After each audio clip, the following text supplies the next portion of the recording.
Let me first ask you, how would you see this entire Khalistani saga that's now unfolding? Well, it's a very difficult situation. It's a difficult situation for India. Canada has got itself into a difficult situation too. And of course, there are other countries as well that are watching this all unfold, and they're watching it very closely.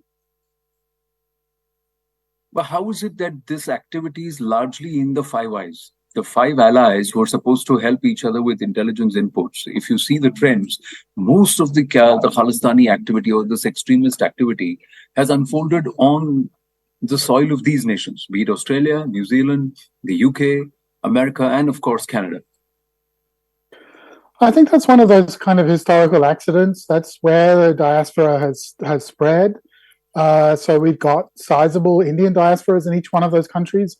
We've also got sizable Sikh diasporas, and of course the Sikh diaspora, takes up a bigger proportion of the diaspora as a whole overseas. So while it might be a very small population within India, it's a much larger population, in Australia, where I think the last count we had here in Australia, I reckon around 40% or so of our Indian diaspora comes from Punjab or from nearby, and many of those obviously are Sikh. So just as a result of that accident, and because of then the activism and some of the militancy that we've seen over the last couple of years, that's why it's concentrated in these places and perhaps not in other areas. But majority of the Sikhs have rejected this agenda outright. If there is no traction for it in India, clearly there is no traction there on these. So it's a handful of elements. So my next question is, so did the Five Eyes turn a blind eye to it? Or did it actually happen under their watchful eyes? Have been aware, in Australia. I think we've been very aware of what's been going on in Canada and the United States and in the UK as well over the last few years, that this kind of militant element, which, as you say, is a very small proportion of the population, has been growing more vocal, perhaps attracting more support and so on.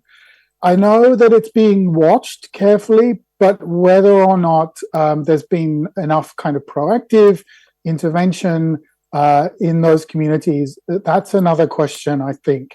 And so I think that's where, and I've written about this as well, where some of the governments like Australia needs to look more carefully at how they are managing this issue as it's grown up in the last couple of years.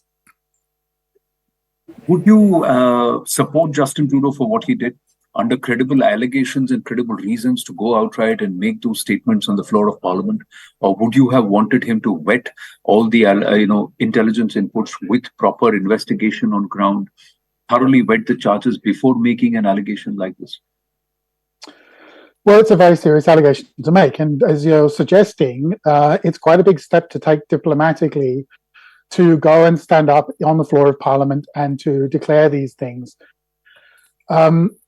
I think if it had been, if I was advising a prime minister, this would probably not be the best track that I would support. The Canadians have argued that they have raised these issues diplomatically prior to the G20, that Trudeau had raised it with Mr. Modi during the G20 summit itself.